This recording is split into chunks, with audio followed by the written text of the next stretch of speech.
चलिए शेयर करो जरा, लेखक परिचय भी शेयर करिए बेटा। वो बारे में बच्चों आपने क्लास 9th में भी पढ़ा होगा। ठीक, जन्म इनका हुआ था सन 19 जिला बस्त में, इलाहाबाद के विश्वविद्यालय। अध्यापक वाणी रेडियो के आकाशवाणी में सहायक प्रोड्यूसर थे। दीनमान नामक पत्रिका थी, उसके ये कुछ दिन तक उप संपादक रहे और पराग नामक पत्रिका के संपादन कार्य भी इन्होंने कुछ दिनों तक किया। ठीक है, सन 1983 ईस्वी में बच्चों इनका समसामयिक निधन हो गया था। आकस्मिक निधन अर्थात अचानक कुछ बीमारी हुई और इनका निधन हो गया। सर्वेश्वर जी क्या थे? ये बहुमुखी प्रतिभा के धनी थे, यानी कि सिर्फ एक प्रतिभा के पारंगत नहीं थे, इनके अंदर कई प्रतिभाएं छुपी हुई थे। कवि थे, कहानीकार थे, उपन्यासकार थे, निबंधकार और नाटककार भी थे। सर्वेश्वर जी की प्रमुख कृतियां हैं बच्चों, काठ की घंटियां, कुआनो नदी, जंगल का दर्द, खूंटियों पर टंगे लोग, पागल कुत्तों का मसीहा, सोया हुआ जल जो कि एक उपन्यास है, और कहानी संग्रह इनकी लड़ाई, बकरी नाम का नाटक भी इन्होंने लिखा है। तो ये सब क्या है? इनके बहुमुखी व्यक्तित्व को दर्शाता है कि इन्होंने तमाम तरह की लेख, कहानियां, कविताएं, निबंध इत्यादि लिखे हैं। इसके पश्चात इनके व्यक्तिगत जीवन की अगर बात की जाए तो इनको माना गया है कि इनकी पहचान एक ऐसे व्यक्ति के रूप में की गई है जो मध्यम वर्गीय था, लेकिन आकांक्षाओं के लेखक के रूप में भी इनकी पहचान की जाती है। मध्यम वर्गीय जीवन की महत्वाकांक्षाएं, यानी कि क्या सपने बच्चे देख रहे हैं या कोई भी व्यक्ति देख रहा है, मिडिल क्लास के जो रहते हैं, सपने, संघर्ष, शोषण, हताशा और कुंठा का चित्रण उनके साहित्य में मिलता है। ये स्तंभकार भी थे, ब्लॉग लेखन जिसको कहते हैं, ठीक है, स्तंभकार भी थे, यानी कि क्या करते थे, न्यूज़पेपर्स वगैरह में इनके लेख छपते थे और चर्चे और चरखे नाम से दिनमान में जो स्तंभ लिखते थे उसमें ये क्या करते थे, बेबाक का मतलब होता है बिना किसी से डरे सच्चाई को लिखना। क्योंकि क्या होता था, जो बाहुल्य से के धनी रहते थे, बहुत धनी व्यक्ति रहते थे, जिनके पास बहुत शक्ति रहती थी, ये लोग क्या करते थे कि अगर किसी पत्रकार ने उनके बारे में ऐसी बात छाप दी है जिससे उनकी प्रतिष्ठा और मान हानि होती है, तो ये लोग उनको डराते धमकाते थे, शोषण करते थे। लेकिन सर्वेश्वर जी कैसे थे? सक्सेना जी ने क्या किया कि इन्होंने जो भी स्तंभ लिखे उसमें बेबाकी से, यानी कि बिना डरे इन्होंने सच लिखने का साहस किया। इसके बाद ये जो चैप्टर आप लोग पढ़ने जा रहे हो, मानवीय करुणा की दिव्य चमक, बच्चों यह एक वो है, जीवन वृत्तांत है। किसका जीवन वृत्तांत है? फादर कामिल बुल्के जी का। शेयर करिए बेटा। फादर कामिल बुल्के जी के बारे में इन्होंने लिखा है कि वो क्या थे, एक विदेशी व्यक्ति थे, ठीक है, एक विदेशी व्यक्ति थे, लेकिन एक बार वो भारत आए थे किसी काम से, और भारत जब वो आए तो यहीं बस करके रह गए, ठीक है। क्यों? क्योंकि उन्हें यहाँ की संस्कृति, यहाँ की भाषा बहुत ही अच्छी लगी। वहाँ जब इन्होंने फादर कामिल बुल्के जी यहाँ पे आए, जो कि जानते हैं वो बेल्जियम में इंजीनियरिंग की पढ़ाई कर रहे थे। फादर कामिल बुल्के जी बेल्जियम में इंजीनियरिंग की पढ़ाई कर रहे थे, अंतिम वर्ष की परीक्षा वो उनको देनी थी, तो अचानक किसी काम से वो भारत में आए, और जब वहाँ यहाँ का रहन सहन, यहाँ की आध्यात्मिकता, धार्मिक संस्कृति, रहन सहन और यहाँ का जो साहित्य था, प्रचुर मात्रा में जो यहाँ पे प्राप्त साहित्य था, उस साहित्य को देख करके वो इतने प्रभावित हुए कि वो इतना ज्यादा उनको रुचि जागृत हुई यहाँ की भाषा और संस्कृति को जानने के बारे में, कि एक बार जो यहाँ आए तो यहीं के होकर के रह गए। और इस पाठ की शीर्षक पे हम बच्चों चर्चा कर ले। पाठ का जो नेम है, टाइटल, वो है मानवीय करुणा की दिव्य चमक। ध्यान से सुनिएगा सभी लोग, मानवीय करुणा की दिव्य चमक, ठीक है। इस पाठ का उन्होंने संस्मरण शैली में लिखा गया व्यक्ति चित्र है बच्चों। ये संस्मरण शैली में इसलिए लिखा है ये कि सर्वेश्वर दयाल सक्सेना जी के फादर कामिल बुल्के से बहुत ही घनिष्ठ संबंध थे। उन्होंने से मुझे आंसर मिलेगा?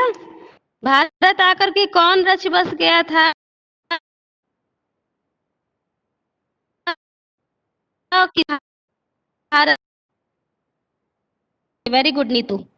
बाकी लोग कथा सुन रहे हो क्या सत्यनारायण भगवान की?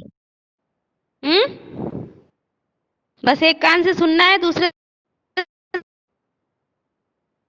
से निकाल देना है। और जब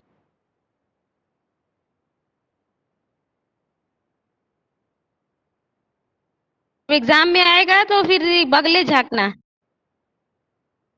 कामिल रायती से इतने हैं और उन्होंने हिमायत किए। प्रयाग विश्वविद्यालय में कुछ दिन तक कुलपति के रूप में कार्य किया। हिंदी के विभागा अध्यक्ष के रूप में उन्होंने कार्य किया। उसके पश्चात इन्होंने हिंदी अंग्रेजी भाषा का एक शब्दकोश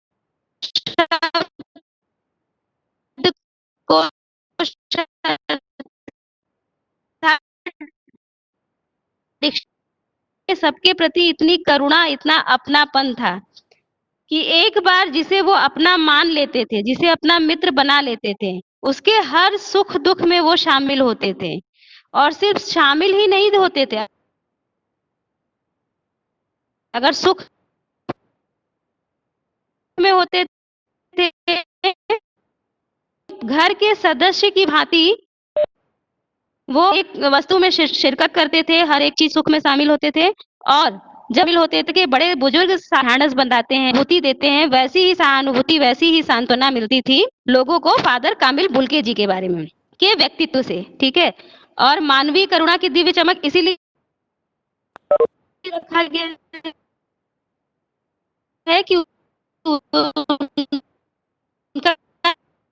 अर्थात दया और सहानुभूति से ओतप्रोत था। वे किसी को कभी निराश नहीं करते थे। आवाज नहीं आ रही है ना बच्चों? Can you listen me?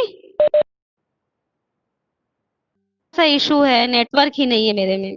हम शीर्षक पे चर्चा कर लेते हैं और जब आवाज कटने लगे तो बच्चों बीच में ही रोक दिया करो। मुझे पता ही नहीं चल पाता है कि वॉइस क्लियर है या नहीं है। आवाज कटे तो पहले ही मैसेज कर दिया करिए। बच्चों लिया गया है मानवीय करुणा की दिव्य चमक। इसको सर्वेश्वर दयाल सक्सेना जी ने संस्मरण शैली में बच्चों लिखा है और संस्मरण शैली में लिखा गया व्यक्ति चित्र है बच्चों ये।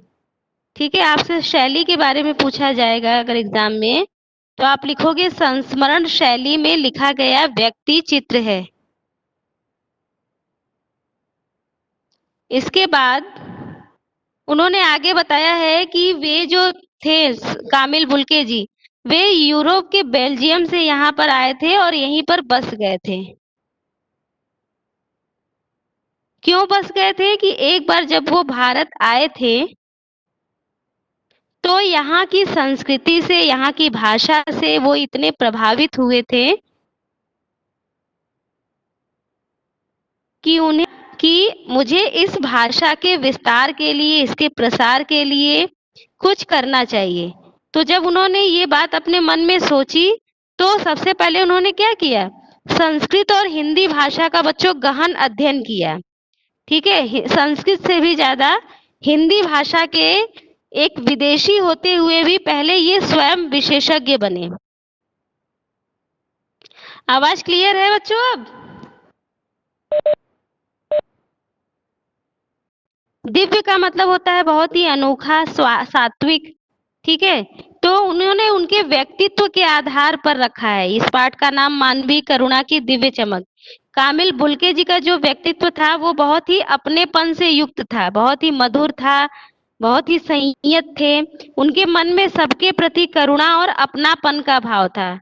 चाहे किसी जिसको वो अपना बना लेते थे, चाहे उनका कोई मित्र हो भारत में, ठीक है, जिसको भी वो अपना मान लेते थे, उसे दिल से अपना मानते थे और उसके हर सुख दुख में वो सम्मिलित होते थे।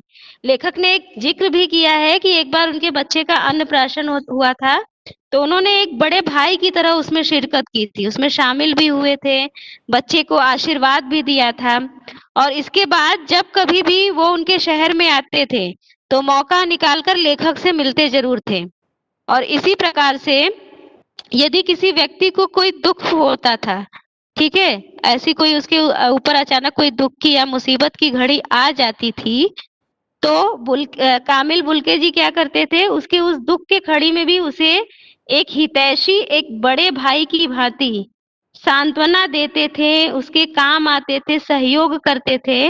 तो उनके इसी मधुर व्यवहार के कारण इस पाठ का नाम जो शीर्षक रखा गया है, उचित रखा है सर्वेश्वर दयाल सक्सेना जी ने, मानवीय करुणा की दिव्य चमक। तो इसमें उन्हीं के व्यक्तित्व के बारे में बताया है कि कैसे बेल्जियम छोड़ करके हिंदुस्तान चले आते हैं, यहाँ आकर के बस जाते हैं, किस तरह से उन्हें हिंदी भाषा में रुचि जागृत हो जाती है, और जब हिंदी भाषा में उन्हें रुचि जागृत हो जाती है, तो वो क्या करते हैं, उसके प्रसार और प्रचार में लग जाते हैं। ठीक है, और इस पाठ में लेखक ने बताया है, हिंदी की दयनीय स्थिति के भी बारे में चर्चा की है लेखक ने, कि कभी-कभी क्या होता था कि हिंदी भाषी लोग ही हिंदी की उपेक्षा करते थे और उसकी अवहेलना करते थे, उसको नेग्लेक्ट करते थे, उपेक्षित करते थे।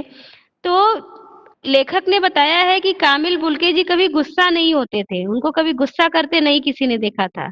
हमेशा सबके साथ मधुर व्यवहार, हँस के ही बात करते थे। उन्होंने कहा है कि झुंझलाते हुए सिर्फ उनको एक बार देखा गया। एक बात पर उनको झुंझलाते हुए देखा जा सकता था, और वो बात था कि जब हिंदी भाषी लोग ही हिंदी भाषा की जब उपेक्षा करते थे, उसकी निंदा करते थे, तो ये बात उन्हें बड़ी बुरी लगती थी। तो इस चैप्टर में हम लोगों को बच्चों यही पढ़ना है, उनके व्यक्तित्व के बारे में और उनके कृतित्व के बारे में। उनका व्यक्तित्व कैसा था और किस तरह का स्वभाव उनका था, और उन्होंने हिंदी की भाषा के विकास और समृद्धि के लिए क्या-क्या कार्य किए उन्होंने, इस चैप्टर में हम लोग यही पढ़ेंगे। चलो अब चैप्टर शेयर करो बच्चों।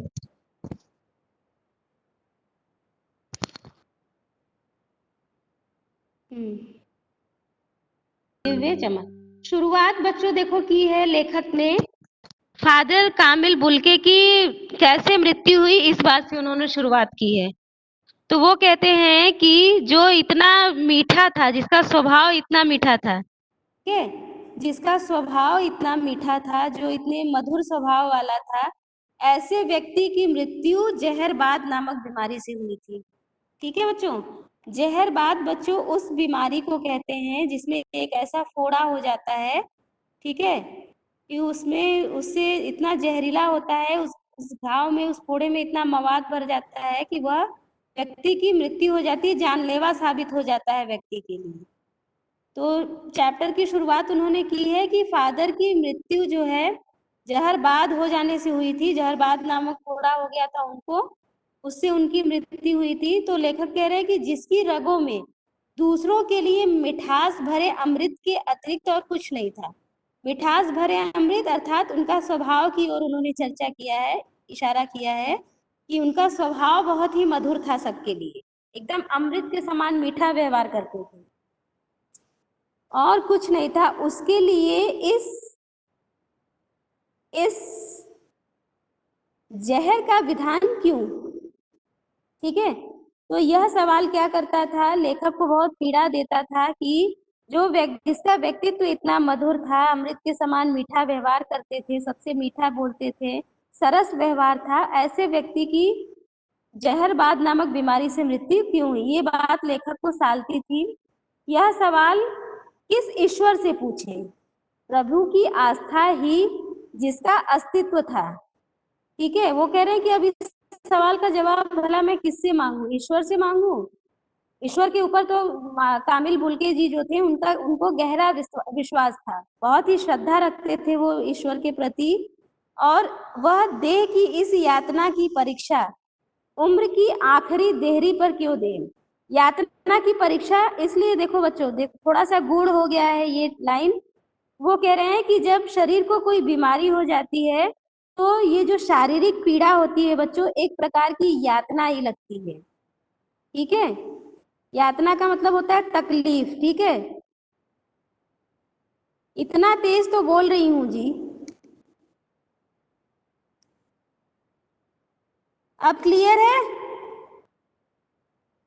नहीं कि उम्र क्या था, मतलब अब झेलते झेलते, मतलब समय व्यतीत करते करते उम्र के आखिरी पड़ाव पर थे, और उम्र की इस आखिरी पड़ाव पे उन्हें जहरबाद जैसा घाव हो गया। तो इसके कारण उनको शारीरिक पीड़ा झेलनी पड़ी। इसी बात को वो इन्होंने इस तरीके से कहा है कि देह की इस यातना की परीक्षा उम्र की आखिरी देहरी पर भला उनसे क्यों ली जा रही है। जब अंतिम समय आया तो आराम से उनकी मृत्यु होनी चाहिए थी, इतना यातनाप्रद उनकी मृत्यु क्यों हुई? क्योंकि वो फोड़ा बहुत ही खतरनाक होता है बच्चों, पूरे शरीर में जहर फैल जाता है। तो इसलिए लेखक एक तरह से ये प्रश्न चिन्ह के रूप में उन्होंने ये बात रखी है कि जो व्यक्ति इतना मधुर था, जिसका स्वभाव इतना सरस था, वो बुढ़ापे में इस गंभीर बीमारी से उसे क्यों जूझना पड़ा, क्यों उसे इतनी शारीरिक यातना मिली। आगे की पंक्ति में बच्चों आप लोग पढ़ेंगे उनके व्यक्तित्व के बारे में, इसको ध्यान से पढ़िएगा। प्रश्न अक्सर परीक्षा में पूछता है कि फादर कामिल बुल्के जी का व्यक्ति चित्र खींचो, ठीक है, या उनकी व्यक्तित्व की विशेषताओं के बारे में लिखिए। तो इन्हीं लाइनों में आपको उनके व्यक्तित्व की विशेषताएं मिलेगी, इसको याद कर लीजिएगा आप लोग, अंडरलाइन कर लीजिए। बल्कि कैसा था उनका व्यक्तित्व? एक लंबे पादरी का चोगा जानते हो ना, जो चर्च वगैरह में फादर लोग पहनते हैं, उनकी वही वेशभूषा थी। भले ही हिंदी भाषा के लिए काम करते थे, लेकिन अपने देश की वेशभूषा नहीं छोड़ते हैं। तो चर्च में रहते थे, एक लंबी पादरी के सफेद चोगे से ढकी आकृति सबके सामने है। उनका रंग क्या था? गोरा था। सफेद झाई मारती भूरी दाढ़ी थी उनकी, मतलब हल्की हल्की सफेदी भी थी दाढ़ी में। नीली आंखें थी, अंग्रेजों की आंखें अक्सर नीली होती हैं, तो उनकी भी आंखें नीली थी। बाहें खोल गले लगाने को आतुर, और ऐसा लगता था उनको देख करके कि सबसे वो परिचय साधना चाहते हो, सबसे अपना परिचय बढ़ाना चाहते हो, मानो सबको ही गले लगाने को व्याकुल हो। और उनके व्यक्तित्व में इतनी ममता थी, यानी इतना अपनापन था, इतना प्रेम था सबके लिए, कि इस साधु में अपने हर एक प्रियजन के लिए उमड़ता रहता था। यानी इस साधु उन्होंने इनको साधु माना है, फादर कामिल बुल्के जी को सक्सेना जी ने। वे कह रहे हैं कि ये साधु जो था, इसके जितने भी प्रिय लोग थे, जितने भी मित्र और उसके परिचित थे, सबके लिए इनके मन में प्रेम और अपनापन था। अब अपने बारे में वो बता रहे हैं कि मैं 35 साल से इस बात का गवाह हूँ, साक्षी था। लेखक स्वयं कह रहे हैं, सर्वेश्वर दयाल सक्सेना जी, कि मैं पिछले 35 सालों से देख रहा हूँ कि कितने अपनेपन के साथ वो सभी लोगों से मिलते जुलते थे और कितना अपनापन सबको दिखाते थे। तब भी जब वह इलाहाबाद में थे, कुछ समय तक उन्होंने इलाहाबाद में लेखक के साथ व्यतीत किया था। उसके पश्चात और वो लेखक दिल्ली चले गए थे। तो वो कह रहे हैं कि जब मैं इलाहाबाद में था, तब भी मैंने उनके व्यक्तित्व में उतना ही अपनापन देखा था, और जब मैं दिल्ली चला आया, तो जब भी वो दिल्ली आते थे, उनसे मिलते जरूर थे। और वे कह रहे हैं कि जब वो गले मिलते थे, तो उनकी बाहों का जो दबाव होता था गले मिलने पर, वो आज भी अपने हृदय पर लेखक महसूस करते हैं। आगे की पंक्ति में बता रहे हैं, मैं क्वेश्चन पूछूंगी अभी इसी से रिलेटेड, ध्यान से सुनिएगा सभी। फादर को याद करना एक उदास शांत संगीत को सुनने जैसा है। इस पंक्ति को सभी लोग अंडरलाइन कर लीजिए अपनी अपनी बुक में, इसका आशय परीक्षा में हमेशा पूछता है बच्चों, ठीक है। तो यहाँ पे फादर को याद करना लेखक ने अपने लिए कहा है कि अब तो फादर उनके साथ है नहीं, उनकी मृत्यु हो चुकी है। तो जब जब भी लेखक फादर को याद करते हैं, उनकी स्मृतियों में उनका व्यक्ति, ठीक है, लेकिन ये पीड़ा कैसी होती है? वो जब उन्हें याद करते हैं तो इस बात की तकलीफ भी उन्हें होती है, लेकिन जब उन्हें याद करते हैं तो उनके अपनेपन को याद करके, उनके प्रेम को याद करके, कहीं ना कहीं उनका जो मन होता है वो प्रसन्न भी हो जाता है। तो यहाँ पे क्या हो गया?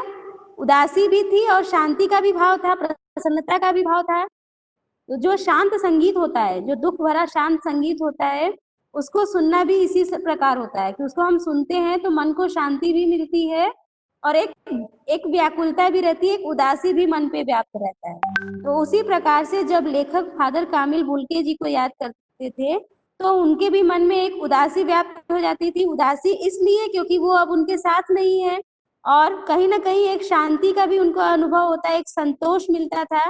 वो संतोष इस बात का था क्योंकि उनका व्यक्तित्व इतना विशाल था, ठीक है, उनका व्यवहार इतना अच्छा था कि जब जब वो उनको याद करते थे एक प्रसन्नता उनके ऊपर व्याप्त हो जाती है। इसलिए लेखक ने कहा है कि उनको याद करना एक उदास शांत संगीत को सुनने जैसा है। बाकी का बच्चों कल पढ़ेंगे, ये चैप्टर बहुत ध्यान से पढ़िएगा, थोड़ा टफ चैप्टर है ये और इससे रिलेटेड क्वेश्चन बहुत आते हैं एग्जाम में, इसलिए थोड़ा थोड़ा करके मैं पढ़ाऊंगी, बाकी का कल पढ़िएगा।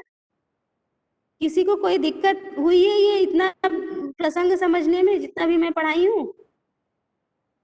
हाँ बच्चों, किसी को कोई प्रॉब्लम है तो पूछो, नहीं तो फिर मैं क्वेश्चन एक दो पूछती हूँ। You have any problem? चलिए क्वेश्चन का आंसर दीजिए तो जरा। फादर के व्यक्तित्व की विशेषताएं बताइए। फादर के व्यक्तित्व पर प्रकाश डालिए, या ये भी प्रश्न हो सकता है। फादर के व्यक्तित्व पर प्रकाश डालिए, बताइए कैसे थे फादर कामिल मुल्की?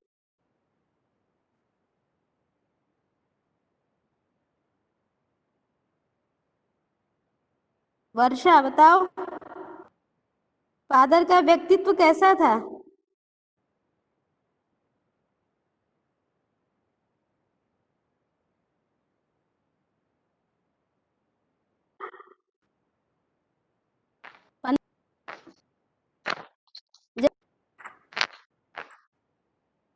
जसमीन, फादर कामिल मुल्की जी का? टीचर, फादर कामिल मुल्के सभी से प्रेम करते थे। ये तो उनके व्यक्तित्व की विशेषताएं हुई ना। उनका व्यक्तित्व कैसा था, देखने में कैसे लगते थे वे?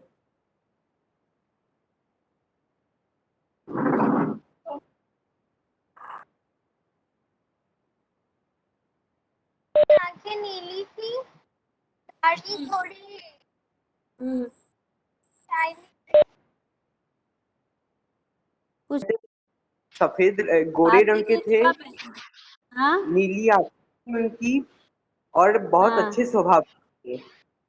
हाँ, और उनका व्यक्तित्व ऐसा लगता था जैसे बाहें फैलाए सबका स्वागत करने के लिए तैयार है।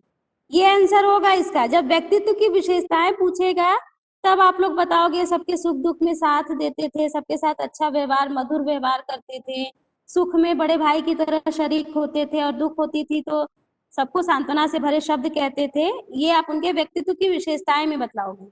और जब व्यक्तित्व के बारे में पूछेगा तो अभी जो नील ने आंसर दिया वो सही आंसर है। हाँ, वो भारत में रहते हुए भी अपनी राष्ट्रीयता नहीं छोड़े। हाँ, ये व्यक्तित्व की विशेषताएं हैं बच्चों, ठीक है। चलिए बाकी का कल देखते हैं हम, और ये इम्पोर्टेंट चैप्टर है, कोई लोग मिस मत करना। जय हिंद ऑल ऑफ यू।